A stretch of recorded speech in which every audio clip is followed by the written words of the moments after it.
Hello, welcome back to the Corporate Burnouts. Hey, Mandy, how are you? I'm doing so good. This cat has been all up in my business all day. He won't Yeah, go away. So he is the third co-host of the I Corporate love it. Burnouts Everybody Mittens. meet Mittens. Yeah. I Yeah. love it. Well, wonderful. How's it going there? You guys had a big weekend, right? Oh my gosh, we had a very busy weekend. And as much as it was very busy, it was not very busy at the same time. Both my girls had winter formal on Saturday. They look So so all the get pretty. readies, the nails and Yes. the spray tans and the hmm blah, blah, blah, hmm whatever. They were gorgeous. Very difficult to have two kids going to the same dance, doing pictures at two different places at the exact same time.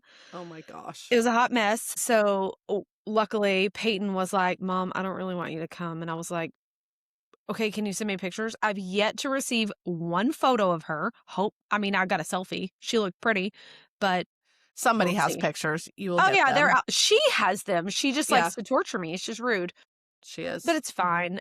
Paisley and Carson got to take Carson's dad's Corvette, so she was all highfalutin in the fancy car, which was really cute. And they all had a great time, which hmm was fantastic. I love Saturday that. was Chase's birthday, and it's so funny. Like he keeps getting calls that are like, "How was your birthday? What'd you guys do?" And he's like, "Oh, it was pretty uneventful. Like we went and bought living room furniture."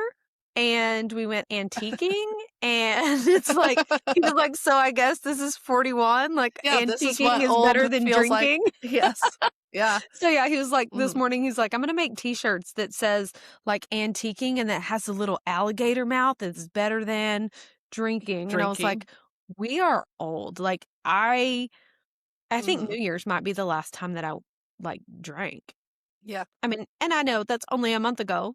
Oh my God, it's February Right, but already, it but used to it is freaking February. yeah. But yeah, it's interesting because I remember being, in my even 30s, going, if I get pregnant, I don't know how I'm going to keep it a secret because I will. Because I'm gonna not be drinking. Yes, Yeah. like the moment that I don't order a drink, someone's gonna be like, "You're pregnant," like you want to get through that first trimester. And that was something that I thought about whenever I was trying to start Yeah. a family. You're like, I need And to start just naturally drinking club soda so it won't be so weird. right. But now I usually can't remember the last time that I am a boring homebody person. Yeah. Yesterday, we had planned to go out to dinner and get sushi. Dan asked me in the middle of the day, he's like, "Hey, should we get ready and we can go like have a few drinks and just like have a Sunday fun day out for a little while and then go get dinner?" And I was like, "That sounds awful. Like, I don't want to do that at all." And that's bad. Like, why wouldn't I want to go see an acoustic set somewhere and, you know what I mean, and have a couple of drinks? But it's like, Yeah. it shifts. It It really completely, does, and I'm it not shifts. sure why or how, but, like, I've even found myself at situations where it's like, I should be ordering a beer right now. Can I have an unsweet tea with a Yeah. lime? Yeah. I don't know. So, yeah, Different. we went antiquing, and then we went shopping for furniture, and we had the best time. hmm The best time. It was fantastic. Yeah. So Happy birthday, Chase. I know. Yeah, it's more expensive Yeah, to to go to furniture do it shopping. that way. Yeah, but Yeah, but, it's something that we've been furniture shopping, doing a lot of online stuff, and then we finally went mhm, in person, and we just kept coming back to the same set over and over, and it's mm, like a sectional where you can, like, piece it together and how you yeah, want it, and so we're mhm, looking at dimensions of the living room, and it's too long if we do it this way, but how can we just kept going back to that same set. How mhm, can we make this work? And we finally figured it out. yeah, So it was like celebratory high fives at the end of the night. You would have thought we would have like had a shot or something, but mhm, no, we went to an antique store. yeah, no need, no need. Well, I love that kind of weekend, and I'm glad he was happy with that Yeah, I as his loved it. birthday and didn't need Uh-huh. to do a party bus or something No. crazy that we might be too old for now, but that's amazing, that's Yeah. amazing. What about you? Well, How was your weekend? it was good. Like I said, we did go have drinks, and I'm glad that I did because I do need to get out of the house and you know what I Do mean? social things every Yeah, now and it's just again? cold. Yeah. There's no, like, I am a lot more into leaving the house during the summer. But Yeah. it's okay. We had a good weekend and it was pretty uneventful for the most part, but it is now February I and know. it's about to get so busy. What? Everything's going to be so busy Yeah. coming up. So I'm glad that we had that last weekend of lazy. I was gonna say, like, we were all complaining about the weather and the snow and the shutdown and stuff, but I'm looking at it now going, we just had a meeting for Peyton's mission trip, and that's happening on spring break, and then it, like, hit me like, "Holy cow, that's not very far away."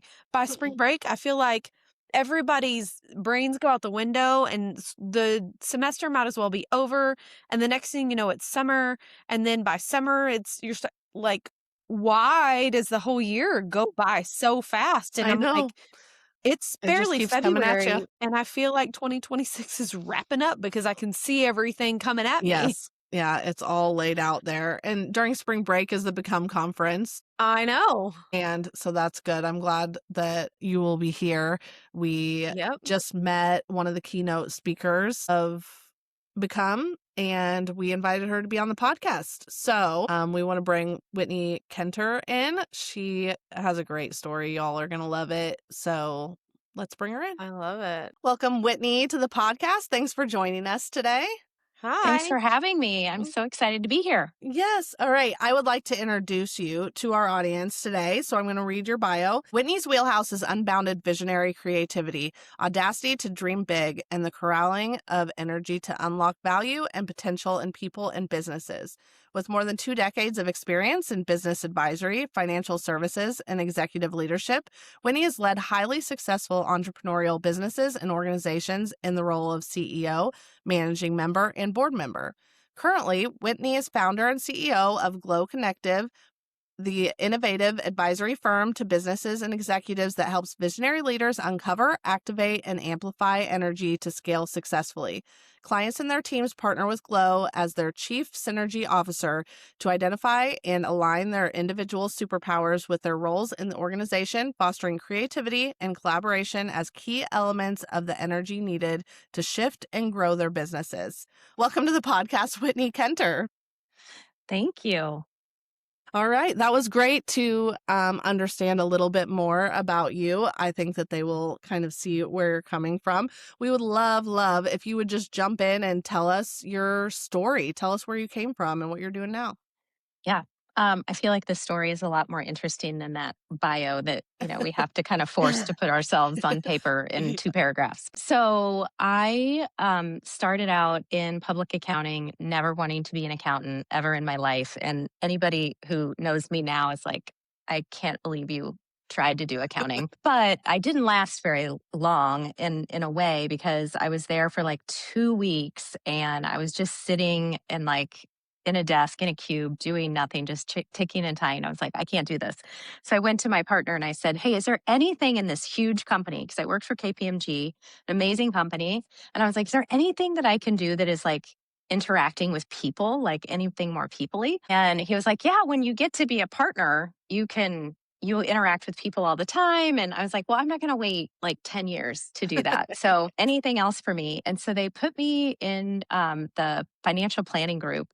And it was a division of the tax department, which was a little scary because I hated tax in college. But I ended up like working with some really cool people. And I didn't know anything about wealth, trusts, any of that. Like didn't come from any of that, didn't know anything about that. And so it was actually just kind of a fun learning experience, but it was very people-y because we worked with a lot of families and successful entrepreneurs all around their personal wealth. And very quickly, it was really interesting because I'd been in the work for not very long, and I'd be sitting there, we'd be going through the numbers, and the patriarch or whatever would say to me, well, how do I talk to my wife about money? How do I talk to my kids? How do I not raise spoiled brats?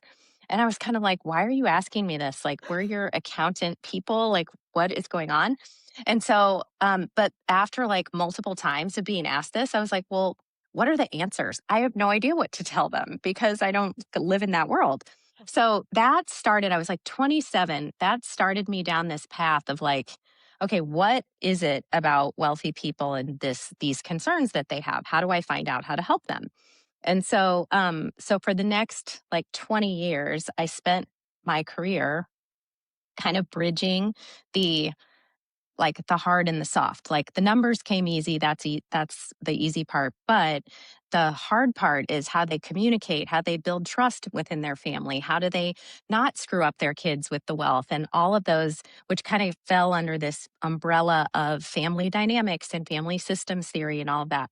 So I became really determined, even though I was working at the time, I'd worked for 3 large institutions, and I was like, we need to change our mindset here. We need to start helping these families talk about the wealth differently and like work on these soft skills that everybody kept telling me. Mhm. And they were like, well, but the money part is why they hire us. And I was like, well, I think actually what they care about is this.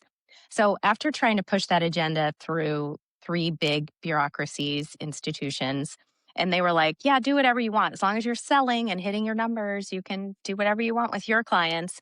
I was like, okay, well, I guess I'm going to have to build it on my own because I felt like it was really important. And I had come across a study from the University of Chicago that said 90% of the ultra affluent families will fall apart relationally within 3 generations. And I'm like, that is so sad. And no one's helping them. So, like, Yeah. what the heck? So anyway, so I spent 11 years up until 2020 and starting Glow, building a company. It was a multifamily office that had offices in Denver, Dallas, and St. Louis when I left, and we were known for this hybrid approach. Like we focus on the whole family. We focus on not just the numbers, about people kind of tapping into their purpose and like what are they here of, because the money is just a tool. And so we were really interested in like how does each person in the family feel successful? How do we help them talk about those things, because no one else was really doing that in the industry. Mhm. And there's a reason, it's all very connected to Glow. The reason Mhm. why I went all the way backwards. But Mhm. in 2019, we had been doing a program for the next generation of family members that was all about helping them tap into their purpose, because these young people like had the best schools, had the best access to everything, but they were all still struggling with, okay, but who am I?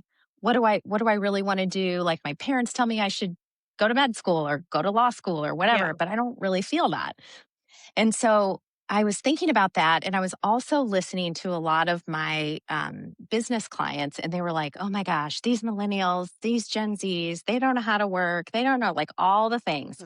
And I was like, oh my gosh, this is crazy. And so I was putting together a lot of different pieces, and I thought, there's a lot of things that are changing. I think the millennials and Gen Zs are going to save the world. So I'm very pro millennial and Gen Z, but there's a lot of fear with the boomers and the Xers of like, well, it doesn't look the same way. The Because they're gonna patriarchy, do it differently. Yeah. totally. And it's like, well, hell yes, they are. Sorry, I don't know if I should say that. No, go But No, say like ahead. whatever you want. Mhm. they should. And so I started really nerding out, and I was like, oh my gosh, there's this. So I there's a book called The Fourth Turning with that Neil Howe wrote, and I was so absorbed by it. And I was like, it was talking about how there's all these different changes that have happened for hundreds of years, like every 25 to 30 years, like things change, and it really aligns with the different generations. And it was really Mhm. helping me understand like why there is so much conflict right now. And then I'm outwardly totally woo. So, from an astrological perspective, like the shift that we're getting ready, or actually just last week, like things are really happening from a planet perspective, and like how that all ties back to history. And I was like, oh my gosh, businesses are in for a rude awakening, because they can no longer continue to operate in this same way of command, control, patriarchy, and high masculine energy, because there's too many forces that are going to come in and mess with that. But so what's the new way forward? We have to build a new way, right? And so Glow was born with this idea of like, okay, we have this recalibration. The E in Glow is for energy, because I really believe that energy is super important to everything. But from a macro level, I guess, the masculine and feminine energy is being rebalanced. And so businesses are not, they're not really made for that. and I don't mean women and men, I mean like literally masculine and feminine energy. So like Right. the overuse of There's the logic. hard and the soft. Yes, Yes. totally. Hmm. It's like legitimately we didn't value intuition, compassion, empathy, all those things which are now according to Harvard like the top leadership skills that your leaders need to have. I'm like, "Oh, well no shit." Like this Yeah. needs to happen. And so anyway, Glow was born in 2020 with this like big idea that I had. I was like, "Oh my gosh, I think that businesses are in for a rude awakening. We've got to help them change. We need to have compassion for these leaders who have run and operated in a certain way forever. And they don't know the new way, but they know that something's happening. And Mhm. whether they're woo or not, most of them are not, but like they know that they need to change. And so, how can we create? I hate calling ourselves a consulting firm too, because it's like the consultants that I've hired in the past, they give you a great recommendation deck of what to do and then they walk away. And I'm like, no, no, no, no. We're here to walk you through the changes because at the end of the day, all a business is a bunch of people trying to do a thing, right? Like Yeah. it's the people part that gets missed so much. So anyway, so that's what we've been doing the last 5 years is like testing out this thesis. And lo and behold, people are like, oh my gosh, things are changing and we really don't know how to change it. And it's not about work from home and millennials don't know how to work. It's way bigger than that. I'm like, yes, yes, it is. Hmm. So that's what Yeah. we're doing. Tell us what made you leave, right? Like what made you Yes. make this big switch? Because that's Yeah. interesting. Yeah. Totally. So a couple things happened to me around the same time. So, um, in 2010, I was married. I had 3 young babies. Um, I had just started this new company with a business partner, and I would say I was your very stereotypical on the hamster wheel, go, go, go. From the outside looking in, you would be like, holy shit, she's got her shit together. She's done all these Mhm. things. She's got this house, blah, blah, blah, like whatever. Mhm. And yet, something was not totally right, but I just kept going on the hamster wheel because I was like, that's okay. I don't need to stop and look in the mirror at all. I'm just going to keep on going. Mhm. I was in a marriage where we did not have a lot of friends. This all makes sense in just a sec. So in 2010, um, within a span of like 2 weeks, I had 3 people, one acquaintance, one kind of that I knew, a really close friend that I knew only from the gym, and then kind of a newer friend that I had made also from these friends at the gym. And so they all offered to take me to coffee or one was a lunch. And I was like, oh, sure. And so we went, and with those 3 conversations were all about the same thing. They're like, we're very worried about you with your marriage. Are you safe? Are you okay? We don't like what we see, and you're too smart to not realize this. And the first meeting that I had, I was like, oh, you just don't understand him, whatever. Mhm. Second meeting, I was like, wow, okay, that's weird. And then by the third one, and again, it was like in a short period of time, I was like, uh-oh, I apparently am missing the boat on a lot of things. And so came to this realization that I was in a very abusive marriage. Like I had been making excuses for so long. I had justified everything, and because I was on the hamster wheel, I was staying so busy. I was like, well, this just must be the way that this works. And this Yeah. must be what I deserve or whatever.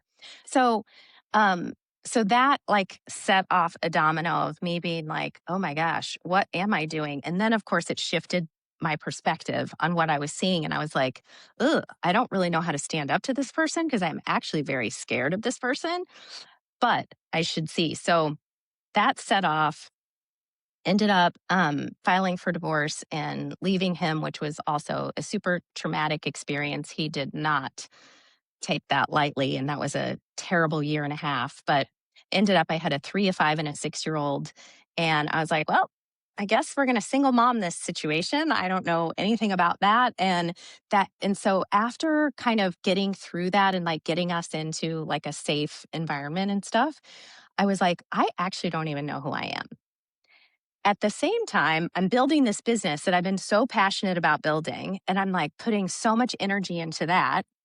And then a few years later, I was like, oh my gosh, I'm in business with someone who's very similar to my ex husband. Like, oh my gosh, what have I Mm. done? And so Women, I what we know. do to And so, ourselves. right? And so I was like, oh my gosh, here I've thought I've been so smart and like so professional and so together and all these things. And the choices that I was making to allow myself to be treated like this over and over. And the hardest part about leaving the business was like I was so passionate about this business. Like I was the soul of this business and everyone knew it. Like and so that was just really hard, but it was no longer healthy or sustainable for me to be in that. And like, I couldn't really stand in integrity with myself anymore and be like, yes, I've gotten rid of this terrible relationship that I had personally, but I'm willing to put up with it professionally. Like what? That doesn't Yeah. really serve.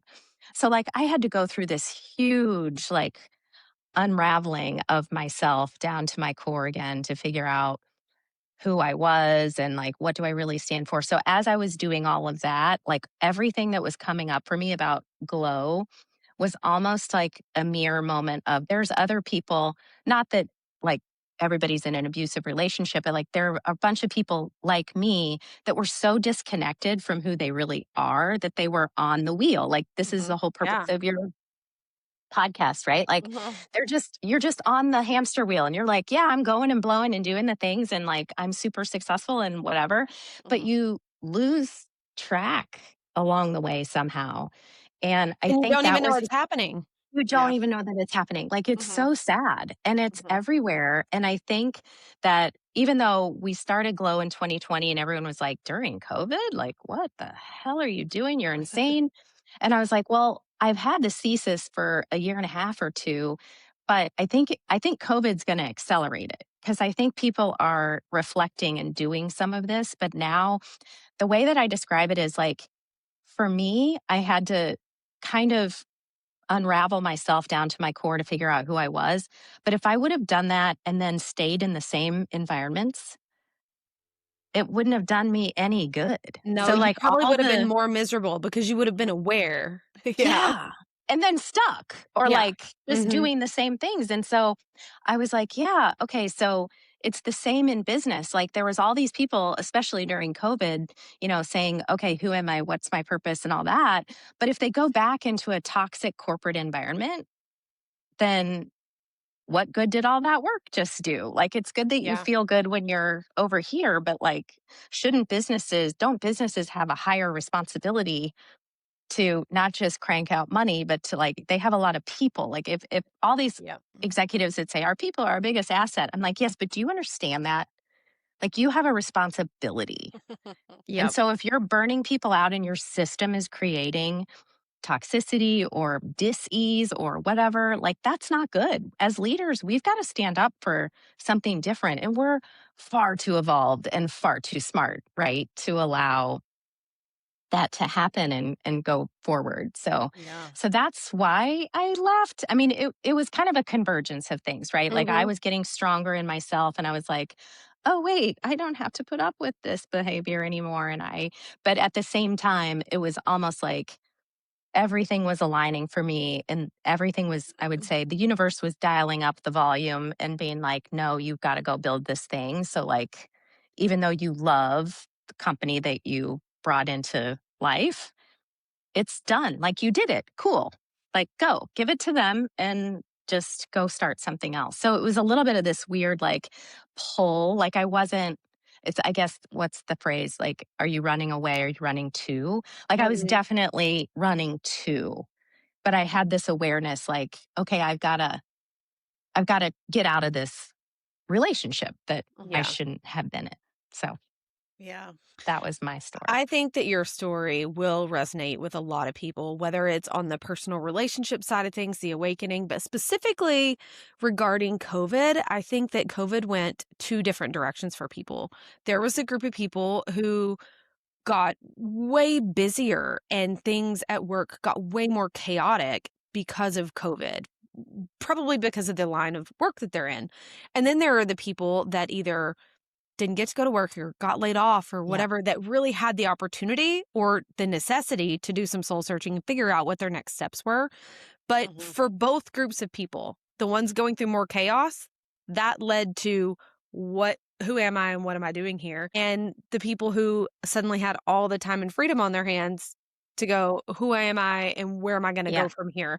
It's twofold. So I think that the birth of your company during that time couldn't have been more divine because it's so needed to just really address who we are at the core and are we in the right place? I mean, when I Yep. look back on my personal experience, I completely resonate with your experience. I was on the hamster wheel and I thought I knew where I was going, and I was letting all this other on the side that was, oh, by the way, my personal life and what was supposed to be the most important thing ever, Hmm. just be in complete chaos while Yeah. I thought I had this thing over here going well. I mean, Yeah. the blinders we put on ourselves is I mean, it makes a really smart person feel real stupid when you see it. Totally. Oh my It gosh. does. That, It I mean, does. that was my exact thought. I was like, wow, how am I so smart? Or I think I'm so smart and Yeah. capable. And yet I found myself like repeating these patterns, which is like a whole other story. But I Yeah. mean, it's And crazy. that's why But we're in without that, therapy. yeah, Yes. exactly. Yes. Right. Well, and it is so important. And Mandy is exactly right. COVID shook things up. It was the biggest Mhm. shakeup that we probably will Totally. feel in our lives. And I couldn't have predicted what was going to be needed or what happened afterwards. It's incredible that you're like, I can see what this is going to do. Like that Mhm. is that Yeah. is so smart of you, because I was like, I know what's happening inside of me. Like I'm Yeah, going, totally. I am in the wrong spot. I need Yeah. to be enjoying my life and being at Yeah. home. Like we traveled 4 days a week, if not more, for work. And so COVID was that slowdown that made me go, I have to figure out something else. And then there Yeah. were there were a bunch of things that happened in a row that was like, Girl, run, Sign Yeah. after sign Right. after Right. Yes. sign. Exactly. But, Yeah. like, the Right. signs are So always true. there, right? You Mhm. just Right. don't see them when you Totally. put your blinders on, like and I think that in corporate America, that's by design, right? Like, you get laser focused on what it is that you want to produce and the Yeah. direction that you wanna go, and don't worry about everything else because it's gonna derail you. But Mhm. everything else in the peripheral is your life. Yeah. Mhm. Exactly. It And is. I don't subscribe to this work life balance thing because you only have one life and you're Mhm. only one person and you're only one person living in this time. And Mhm. I think that we've been told that, like, well, you get to enjoy life after work, on the weekends, on vacation, or after you retire. And I'm like, wait, what? Who Mhm. came up with that stupid mindset? Mhm. Like, Yeah. what? Why can't we enjoy All of life it. all the time? Mhm. That's weird. Like, it's Yeah. weird. And so it's not like, how much you work versus how much you play. And therefore, if you get those two things equal, then you've made it. I'm like, I love what I do. I love reading about things. I love, yes, am I working like my kids, or like, oh, you're working all the time? I'm like, I don't really feel like that because I'm just really passionate about it, but Mhm. I'm also enjoying it. And it's so funny because we'll say to the executives that we work with, I'm like, part of the objective here is to actually have fun. Crazy. Mhm. I know. But we can have fun while we're also doing a thing and achieving whatever the goals are. Like, Yeah. it doesn't have to be like, I was telling somebody a couple weeks ago on another podcast. I was like, I carried that badge very proudly of, I work harder than anybody. I'm there more than them. I produce more than them. Like this, especially as a woman, I think we had to carry that card very Mhm. proudly for a long time. But now I'm like, I have ripped that card up and burned it. Like, I don't have to prove anything to anybody Yep. anymore but myself. And I'm still achieving a lot of things and doing a lot of amazing things, but I'm having a ton of fun doing it. So Yeah. I know it's possible. Absolutely. Not enough companies focus on fun being a pillar. And Yeah. we came from a company that had fun as one of the core values. Oh, And, but it And it was, right? My ex would always be like, "Where's the Yeah. party this week?" Like, we, Yeah. Because like, our job Yeah. was a party. Right. Right. it was to entertain people on, or not entertain, but reward them, Yeah, we were the on hype these team. trips. Yes. Yeah. Yeah. And so it's one of those things. It's like, yeah, it was fun, but it was also burning me out, because I was Yeah. expected to have fun, but then also I was expected to do a full-time job and a half, right? Like Yeah. while doing that. And it was unmanageable, right? And we Yeah. both, it led both of us at different times to burnout. And so I love that that is a focus, and we talk about that a lot on this podcast. Like, how can you find something not just that you're good at, right? But that you actually want to do, because Mhm. Mhm. we can't we can't work our life away. Like, we literally Right. can't allow that to happen. I spent 20 years doing that, and Yeah. there was a lot of good times, but there was a lot of life put on hold. Yeah. And to make it a focus of like, what are you passionate about? Yeah. Because yes, your kids see that you're working, right? But you're learning. That's something that is Yeah. enjoyable to you. You're learning something new. And can you use it towards your business? And that's amazing. Yeah. But it's like, no, this is what I would choose to do in my free time. So it really works Yeah. out. That's Yeah. that's what we all need to be focused on. One of my favorite things that we've talked about this several times on the podcast as well, that Mandy and I both have teenagers in the house trying to figure out what the rest of their life is going to look like, Yes.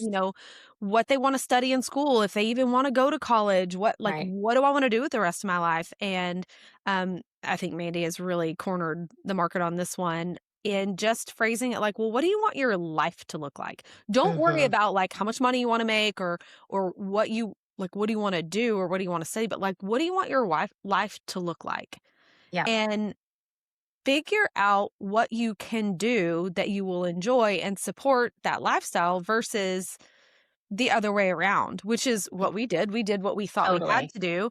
And Mhm. then, you wake up one day and you're 40 years old and you're like, how did I even get Yeah. here? I don't even Yeah. like this Totally. person that I am anymore. Like Mhm. I need to reshift what the priorities are. So just putting your priorities in order, but like, to your point, when you're on that hamster wheel and you're already going and you see the top of the ladder that you're trying to climb, like nothing else Mhm. matters but getting there. Right. Mhm. And it's so hard to get off because you have that momentum, right? You're like, well, I can't leave in February because my bonus is going to get paid here. And Yes. then my Oh my deferred gosh. comp is this. And so then you start lining out all the Yeah. things. And then eventually, I mean, it's like jumping off of a moving train. You're like, well, I made the decision. I'm just going to have to go. Yeah. And, obviously you plan, you don't just like jump, but Yeah. still it's really hard. I think you're right on the kids. I have 3 kids, I would say, a little bit older. Mine are all in college, but one is graduating college. And we've had multiple conversations over the years. Like, they are all so different.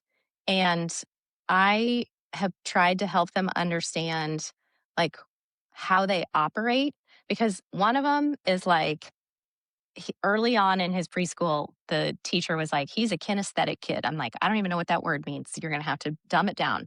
And they were like, he just learns by doing. He's got to be Mhm. busy. You've got to keep things in his hands. You've got to like whatever. Mhm. And I was like, well, school is not really equipped for that kind of Mhm. learning No. style. And he's been my kid. He's probably like, he's so smart. He's ridiculously smart. His grades are the worst out of all the 3 of my kids. He does Yep. not care about tests. He does not care about turning in assignments, never Mhm. has. And Mhm. so, but once he gets into the real world and finds something where he can like just be Do doing all the something. time, because when he's worked, like at Waterway or wherever he's worked, like Mhm. he gets after it and he's very committed and hardworking and all these things. But Yep. the system is not for the kids to find out who they are. Mm-mm. And even things like, are you a morning person? Are you an evening person? Like, he's an evening person. So again, like, you have to know these things because that ultimately will help you have more enjoyment in whatever it is that you're doing. And used to say to me, and my oldest is similar in that he's more of my, like, he's like me, he's very interpersonal, wants to be with people. He's like, Mom, he was in accounting for like a semester because he was like, I think I'll do what you did and do in accounting. I was like, I don't know that that's your style. And he was like, I cannot imagine having a desk job. And I was like, great. That's part of knowing yourself, Yeah. not a desk job. And he's had sales jobs like forever since he was 16. And he thrives because he talks to people, 'Cause he he's out listens there. to Yeah. them, he loves it. Yep. Like he does all these ambassador things for all these brands. I'm like, see, like, just, I don't know what that means by way of a job, but I don't care because as long as you know those things and you lean into those things, you're going to be great. Mhm. If you try to force yourself to go sit at a desk and do the thing and work from 8 to 5, like that's just not him at Yeah, all. it's definitely not for everybody. And we have, both of us have kids that are complete opposites, right? Like the one who cares everything about the grades and the one Yes. that's more creative, right? Yes. And I only have one of those, yeah, unfortunately, but she's my last one. I'm like, the two boys could have cared less about grades, but she's yeah. like, Mom, I have all my things. I'm Mhm. That's like, so funny. okay. It's opposite for me. My oldest is like, everything requires perfection, and my youngest is like, "That's fine. Life goes on. Yeah. I'm Yeah. still gonna." Right. Right. Exactly. But the system It doesn't cater to doesn't those people at no, it all. doesn't No. at all. And but they are also, though, probably going to be the ones who are happier in what they end up doing Yeah. because it won't be an expectation It's of not somebody pressure. else. Yes. Yep. Yeah. And or of what society might expect, or so I think that it's very interesting. We have a lot of conversations about this because of the the people who are around us all the time. But I I'm glad that it's a thought, that it's a and I wish that I could talk to more young people about that, Yeah. about Yeah. just figure out what it should look like to you, and Yeah. start to try things out and see that the desk job isn't going to work, and that yeah, you got up at 7:30 for school every day, but like you can't see yourself doing that for the rest of your life. There are plenty of people who need to work in the evening because Yeah. we're open, Exactly. Yeah. like, Right. Right. so I Yeah. think that's huge. But again, the system is not Yes. designed for Right.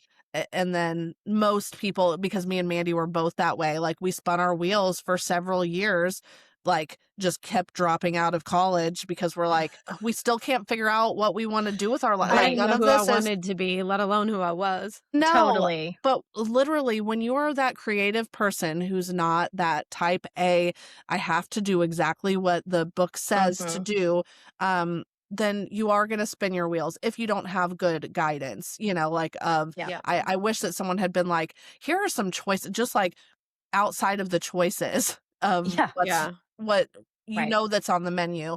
Like I would love to help these kids start a business of their own, or Yeah. realize that they're not going to be the person who runs the business. Mandy admittedly does not want to run a business. She's like, don't Mhm. ever try and give this business to me.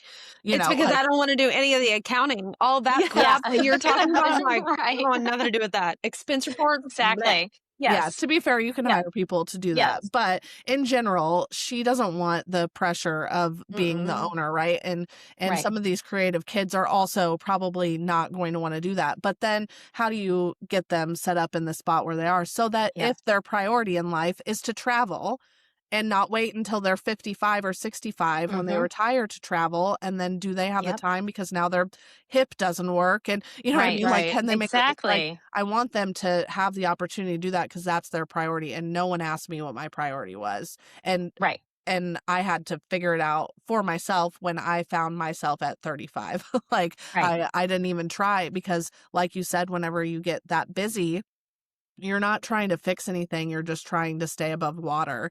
And Totally. it's interesting. Like I do hope we can train the young people to find yourself first, and And then, I think it's a Yeah. go into it's the a lot world. about what they've been exposed to too. I mean, when I put myself back into that, it's like I didn't have I had high aspirations, I thought, compared to the people that I grew up around, my family, what they did for a living, like what day-to-day life looked like. We all want to be rich, right? But like Yeah. I feel like I knew going in, like that's not in the cards for me. What is realistic that I can put my time, effort, and energy Hmm. into and make a living? And I think if we as a society did a better job of showcasing really smart people and how they got to where they're going and, just laid out a path that could resonate with these students who really don't know what it is that they Yeah. want. Figure out the Right. lifestyle that you want and how you, can grow a career around it. Yeah. We missed the boat on I, that entirely. I know. And I think it's kind of interesting because, and we're seeing it in our conversations, but I think this whole, like, there's so many parents like us who are like, okay, we see in our kids, we don't want them to be on the hamster wheel like we were, right? So we're like Mhm. going to try to help them. But if you play that out for the next decade or two, then if I'm a business owner and I'm trying to find talent to come in and help me grow, glow, or any company is going to bring in new people to do the work, you have to change fundamentally how you think about the job. I Mhm. think one of the things that we talk a lot with people about is like, there is not a lot, there's a lot of job descriptions that really don't tell you What much what the about heck what you're you're gonna do? actually doing. And Yeah. so, and it doesn't talk about things like, okay, the person that would be ideal in this job is this person is naturally a problem solver that does this, that does this. And then so I think that we have to get, if we're going to build a new era of people who are real individuals, like I know who I am, I know how I operate, I know what my superpowers are, I know what I want to do with my life, not maybe career wise, but like I know how I want to spend my time and I know what is important to me. That's great. And then you need to go find something where you can apply those skills and be in an environment that you enjoy working in, right? So, I Mhm. mean, at the end of the day, like job titles, job descriptions, they're going to have to be, I think, completely overhauled to be real specific because, I mean, you guys have seen it in the organizations you've been in. Someone leaves and then HR comes and says, here's a job description. Go, we're going to hunt for this person. But you could be saying, well, okay, but we know something about this role and what was successful and not successful. So maybe we should tweak it a little bit. But instead, because it's just faster and easier to be like, I'm going to pull this SVP of whatever down, I'm going to send it out into the world and this is what we're going to try to fill without thinking about like the chemistry. Mhm. Because the chemistry on a team, you guys know, the chemistry matters. And so if you have one person that is like technically doing the job, but they're not doing it like in the same vibe, Mhm. it And it doesn't matters. work. I will It Mhm. say doesn't work. we were so fortunate to see an incredible example of that in our Oh, awesome. organization. We had a leader that chose people for the team based on that chemistry and that vibe, and It's as so as important. members of the team, we had a say in those things, and we were kinda Yep. trained in looking for those similarities to figure out what they brought to the team that was something we don't already have, which is a bonus, but Yeah. also, can you mesh? Like, are you one of us? Because Mhm. that's really Totally. important, and, it made me really sad. We had very, very qualified candidates that, um kinda lost out on that opportunity over the years because they didn't Yeah. vibe, like, it wasn't Mhm. and Yeah. it's not that you all have to be best friends, we got lucky and we all kind of were. Yeah. Yeah. Some of my lifelong best friends came out of that team, but at the same time, the way we all work together, that's where the magic is, and I think that's where the friendship came in, Totally. Yeah. Yeah. that's why we bonded the way that we did. Yeah, Totally. well, and there were other teams that were our team, but in different areas that did not strategize their team in the Yep. same way. And it Yeah. looked like a bunch of strangers all, Totally. trying to piece things together. And I'm sure that they were all more qualified in marketing than some of us like had started off as, but Yep. we brought the other skills to the table and could learn over time anything that was not perfect, right? And Yeah. I completely agree that the chemistry of a team is so important, and I still have I'm still triggered by just talking about job descriptions because ours was written by someone who had great intentions for that being the job, you know? Yeah, yeah. Yeah.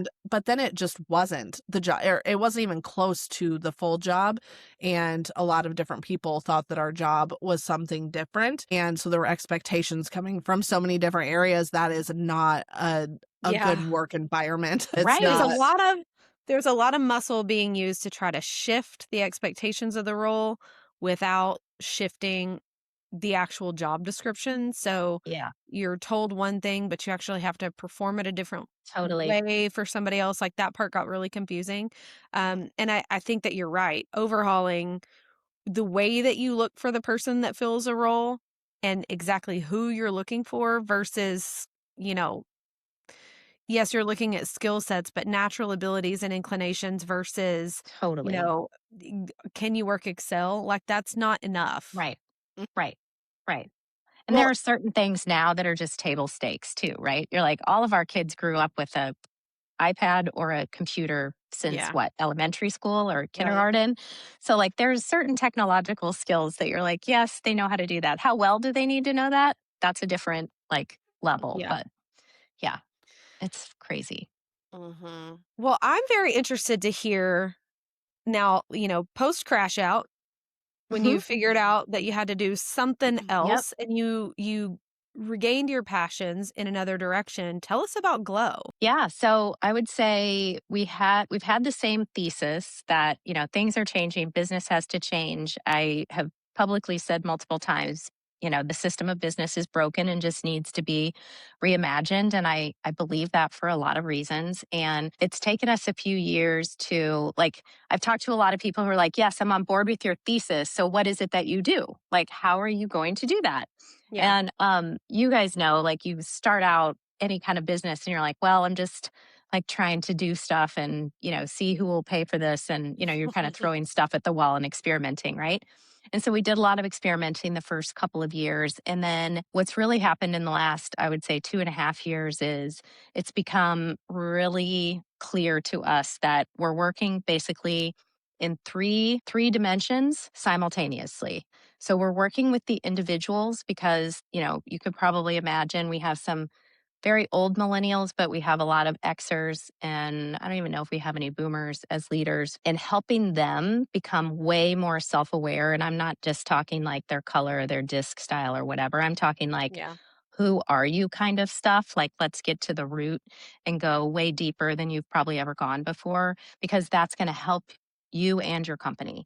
And so, Hmm. deep self awareness at the individual level, and we work with the individuals of the executive leadership team because it starts from the top. Hmm. And then the second dimension is, okay, great. Once you have more self awareness and you're doing this work, this interaction, this chemistry of this team, a lot of people talk a good game about their team, but they don't really operate as a team. Many of the teams Hmm. that we see operate as high performing individuals that happen to call themselves a team. Yeah. And Okay. so the second dimension of that is like, how do we actually help them become a team, like an actual team? And then the third dimension is, how are we going to change that system, right? What do we need to do differently in the system? Where is the kind of energetic friction? Where are things taking way too long? Where are things getting stalled? A lot of it has to do with just the system in place has been broken for a while, but nobody really knew what to change or how to change it. And Hmm. so we operate like on those three dimensions, and we get I mean, I keep telling people, I'm like, what we get to do is a privilege. It's a lot of work to really fundamentally change these businesses in such a massive way. But when you see the impact on people and you see these executives like lightening their load and like enjoying the work. And I wrote a piece about this a couple weeks ago, but I think it is it so perfectly describes what we're doing. We work with a lot of businesses that have been in place for a long time, but we are re-ensoling them. Like, what is the soul? Yeah. You've been successful, you've been growing, your profitability is great, all that kind of stuff. You're making more money, but like, where's the soul? Let's tap back into that soul, because that helps us then identify what is it that needs to change in order to, really help the business glow. But it's really those three dimensions that we're helping with simultaneously. And I think that's where the magic is, but that's where I think it sounds really funny to people when they're like, well, consultants, you're just going to come in and tell us like what's broken or what to do or whatever. And I'm like, yeah, but there's always that human element, right? Like people, it's still people work. And so that's the part that's really rewarding for us is to be able to work on all three of those dimensions at the same time. Well, and you can't just go in and tell people how to change, right? Because that's like forcing someone to read a self-help book and Totally. it wasn't their idea. It's like I think that it's really important what you said, like you don't like to call yourselves consultants because it seems like you're just gonna tell them how to change and then walk away. It's like, no, we're gonna be in here coaching it. And making sure that there is actual change happening and that everyone gets the different aspects of it that Yeah. that are needed, right? It's curated for each kind of business and each kind of team. I think that that's huge. I Yeah. think that Yeah. it would make it work so much better if Yeah. everyone would focus Exactly. on that. Mhm. And that's the hard part, right? Because everybody, I mean, we were talking internally as a team about how we keep seeing over and over again, it's always the CEO who's bringing us in because they get it and they see it. And that's good because it has to start at the top. Mhm. But then when we get introduced to the team, there are definitely different levels of, I don't even want to say enthusiasm, buy in Yeah. at Yeah. the like, why are these people here? Why are they suddenly in our meetings? And I totally get that because it could be perceived like, well, something's wrong or we're not doing something right. And so we have to have these people come in and help us. And I, it takes a while for them to, build trust with us and see like nothing is, there are probably things that we could all agree on that are suboptimal, like not wrong, but just we could make things Yeah. better. Right. Mhm. And so let's lean into that versus Glow coming in to tell us that we've been bad or, we Mhm. haven't Yeah. been successful. It's like, no, you guys have been really successful. But, Mhm. culturally or just fundamentally, there's an opportunity to kind of raise the bar a little bit and not create more burnout. Because I think that's the other, um, I think, perspective that a lot of leaders have. They're like, oh, we've had consultants in and all they do is create more work for us. And we're like, well, we don't want to be that because we want to. And the thought that I had early on was like, okay, well, so how do we make it not so threatening? How do we make people on the team feel like, no, we're here to help you because you're already super busy. You're probably already like here on a Tapped on a out. Yeah. tapped out level. And so anybody else coming in that you perceive is going to add more to your plate is not going to be good. You're going to hate us from the minute that we Mhm. walk in the door. And so I've always kind of called us the chief synergy officer. It's like, how do we help synergize these pieces and the parts of the business where we can say, oh, we might need to go help this CFO a little bit that's drowning because he's not able to get to the strategic part because of this, or we can come in and help. So it's like, how do we help eliminate some of the blocks and the friction um, and help elevate everybody at the same time? And I think when we talk about it that way, the role is like this chief synergy officer of like, hey, we're just going to try to understand. And we know we're going to be doing a couple of these things and we'll need your help. But we're not like giving you a massive to do list. We might need your help for us to, or maybe you need our help in helping think through a problem or whatever. But it's like executive leverage across everything, Mhm. like Mhm. not, it's like an extra set of hands or two. So Mhm. it Yeah, is I kind would of fascinating. imagine that having you and your team come in is pretty intimidating, and building that trust from the get-go has to be Mhm. number one priority because, if I put myself in not in your shoes, in their shoes, and you've just got these people come in and you're Yeah. like, I have a handle on what I'm doing. I Hmm. don't really like anything that you say or do is going to upset the house of Totally. cards that I've built for myself, Yes, make it possible to do my job. And Mhm. it's hard to see that you have to bust down the house of cards to build one out of bricks that's actually sustainable. Having people that trust you to be able to do that versus just busting down my house of cards and walking away totally. is Right. Mhm. that's a feat in and of itself. So It God be with is. you. I know. Yeah. Well, and I'm sure It's a that there challenge. yeah, I'm sure that there are people when you come in, it's kinda like when you get the team gets a text and it's very, "We need to stop doing this." It's like, just tell the person that did it, not, Yeah, not the whole team. So exactly. I'm sure that there's got to be that feeling of, you know is it me? Like, am I the Yeah. reason why they brought everyone in Right, here? You know what I mean? right, Like, they right. obviously think that our team sucks or whatever it is. You know what I Mhm. mean? Yeah. Like, Yeah, we could have used this. We had a great team, but there's always dysfunctions of a team, and yes, there's always growing that every single person can do to be a better team member, and totally.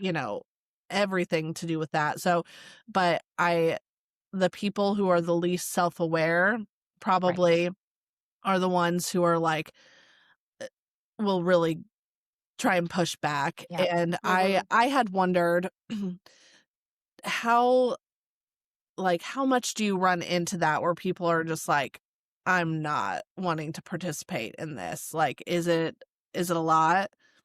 I think there are people who definitely are like, "Well, I'm gonna wait and see.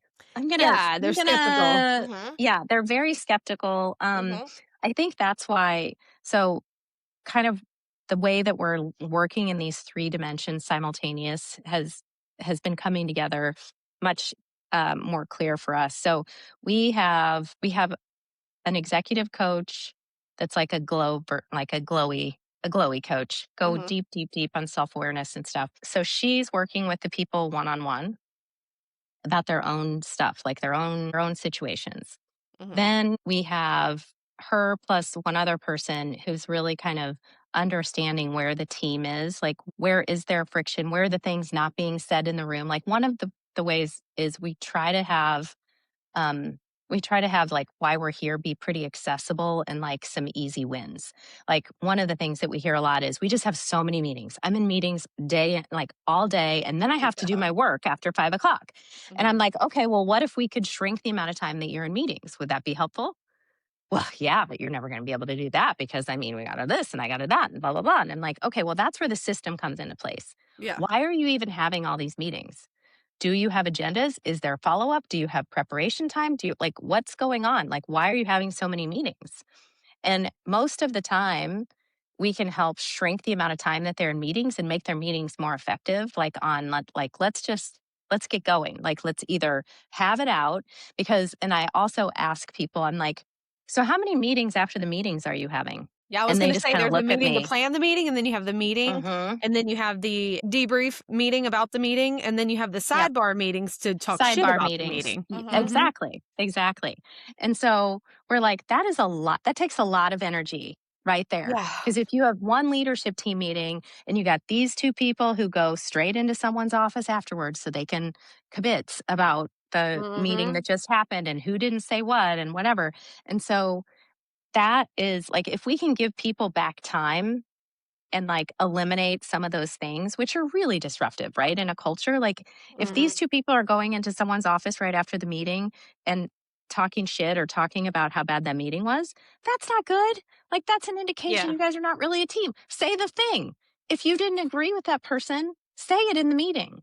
And Mhm. so what's going on with you? And so we will use that example all the time and say, look, these are the ways that we can help you because number one, if you're not saying the thing in the meeting, we need to figure out, is that a you problem? Is that a structure problem? Is that you have an issue with this person and you don't want them to hate you? So like whatever. We got to fix that because Mhm. that's just taking up way too much energy. And I had lived Yeah. in that world for so long. I'm like, trust me, it doesn't have to be that way. You can actually say the thing in the meeting, hash it out, and get past it. But you do need support. Like I would say, like that's one of the huge things that our coaches do is like sometimes you got to get that support to have that courageous conversation or just like how do I present it in a way that that person's going to hear me, all those types of things matter. And so instead of just sitting, from our seats and saying, well, this is the problem, you guys don't say the thing in the meeting, we have to understand why are the things not happening in the meeting. Mhm. And Yeah. I don't really care what the answers are, but I think it's really worth exploring Yeah, you because gotta get if an it answer to we it just at got to some get it point. figured out. And so that Mhm. actually helps with the buy-in because when we can say, like, as an example, these are some of the things we're going to be thinking through. Usually people are like, yes, less meetings. Thank you very much. Let's do Mhm. that. Oh, yeah, Mhm. you're gonna They don't, get buy-in when they see right off the bat that you're gonna solve a problem that they have really quick, and then they're like, "What else yeah, you got?" Yeah. Yeah, keep it exactly. coming, Exactly. keep it Right. coming. And that was the one thing that we were like, okay, how do we get more quick wins? Because, usually we're with companies like a couple years to get this whole thing really Yeah. going and changed. But in the behavior change will happen fast for some people and slow for some people. And that's okay. They can choose their own adventure, but like this is the way that we're going to be approaching it. Mhm. And eventually, we have 100% success rate on it because eventually you can't ignore it. Because if the CEO is saying, this is important to me culturally that we learn to do these things and we get better at these skills and we start operating as a team because, oh, by the way, it will help us be more profitable, more effective. We'll have more time to do the other work, which means less actual time working. Mhm. That's good for everyone. It's what everybody says they want. But Yeah. I think there is also like I do see because, and I would say for me, like that was a very uncomfortable transition. And you guys probably know too, like when you go from working, 10 to 12 hours a day, every day for the most part, and then people are like, no, you should work less. You're like, yeah, okay, well, that's not me. That's not my style. Or what's going to get dropped if I don't do Mhm. that? Yeah. But if we can That's just gonna create give a me anxiety because there's too much Yeah. work. totally Now I'm right. gonna be miserable when I'm not working, and I don't wanna be miserable when Exactly. I'm not And working. and what do I fill my space with, right? And then it's like, "Oh my gosh, well, I don't know any other way." But that's like a personal thing. Yeah. So that's where I like this bouncing back and forth between having this ongoing coach be like, "Okay, well, let's talk about that now." Like you Mhm. just shrunk your time at work to 9 hours versus 12. How is that feeling? How is that going? Like, what do What we are you need to doing do? with your Because time? What should you be yeah, you doing with just your time? gotta you gotta kind of get that stuff off of you. It's just that Mhm. reprogramming and getting all that. Yeah, it's like cleaning out your closet, right? And Yeah. organizing it. It feels way better when you do it, but you got to pull all that shit out and put it on the floor and Mhm. be like, oh, I have 10 black sweaters. Do I really need 10 black sweaters? I don't know. Maybe not. Maybe. Well, I wish we could Yeah. apply your thought process and your coaching and concepts to all corporate America companies because I think that you're right. It is something that if it's not shifting in businesses now, it's something that is desperately needed. But I'm really excited about hearing you at the Become conference. Can you tell us a little bit, give us a sneak peek behind your keynote? Yeah. What can we expect? Yeah. So we decided that I would talk mostly about kind of my personal journey of getting Mhm. off the hamster wheel and into this more glowy state, I guess, of being. And so that's really what it's going to be about because I think it's going to be a room full of very ambitious, driven women. And a lot of them probably feel like they want to change, or maybe they've thought about changing and maybe they don't know how. And so hopefully talking more about my story and the importance of deep, deep, deep self awareness is another Mhm. thing that I talk a lot about is like, do whatever it takes to learn more about yourself and even the parts that you think you don't even want to see. It took me a really long time to look in the mirror and it's a really important part of it. You can't change unless you start to look at the mirror. And that's where it Yeah. all starts. Takes a little bit of courage to do I that. we completely agree. We have both had to do that, Yeah. several times, It's but not fun, but it's no. No. like you do get to like breathe a breath of relief once Yeah. you've been Yeah. honest with Yeah, yourself. you just have to get through Yeah. the hard part and then Right. it's all happy. It's just like the systems you're talking about. It might create more work right now, but it brings the work level down so much after that, but I Yeah. think a lot of people don't want to do the hard first is the Right. Yeah. problem. Right. Right. Well, wonderful. If you guys want to hear more about Whitney's story and hear more about how she found her joy, went from really no joy in life, besides the Hmm. kiddos, I'm sure. Hmm. Um, Yeah. and found your joy. We didn't really get to dig into that, but you will be talking about that at the Become conference. And so if you want to hear the rest of this, you join us at the Become conference in St. Louis, March 12th and 13th. Are you going on the 12th or the 13th? Or which The day? morning of the 13th, Friday. Okay. Yep. Yep. So she will be at the morning session on Friday. Also, what I wanted to mention, I just found out that college students can go to the morning session for free. So if you know a Nice. college student, this could be a really good thing for them. Awesome. So message us or put something in the comments of this episode, and I will reach out to you to figure out how to do that. But I think that's such a cool opportunity for I college know. students to be able Very to do smart. this for free and get their inspiration for free. I love it. Totally. In Yeah. person too, which is Yes. so exciting. Mhm. Yeah. It does. Mhm. It's such and we've been saying this on every episode, but like the feeling of the room at Become, if you are a woman, obviously, is an amazing feeling, and you don't leave with a small amount of inspiration and new tools to take back to your business. So wonderful. I am going to get everything that we need from you to put so people can follow you and continue Great. to get education from you on social media, and just follow your journey, and then your website and everywhere that they can follow you and learn more. I would like that to get out there, because Yeah. if I had heard you talking, 5 years ago, six, I guess I've been out for 5 years now, I but know like it's been 6, longer than we've 7 years recorded for. ago, yeah, I would have been like begging my boss to do this, right? Because Yep. there's no perfect team. There's no perfectly self-aware people, but they do need you. So if you're someone still in corporate and you have an open-minded boss, this might be a good call to Whitney and her Yeah. team. And if you run a business, obviously, especially if you're newer to running a team, that's Yeah. something. It's hard. It's It hard. is I had hard. never It's really hard. never done that. So, yeah, Yeah. they might need to reach out Yep. to you. So, we'll put all of that in the show notes. And we really appreciate you coming on today with us, Whitney. It was so much fun. It was so nice to meet you guys. I look So forward to seeing you nice in to meet March. you. I'm Yes. Yeah. excited to meet you in person. Same, same. It'll be a great time. Yes. Wonderful. Okay. Well, Well, thank thank you. you. And we'll see everyone next week. Bye bye. All right. Bye. Bye.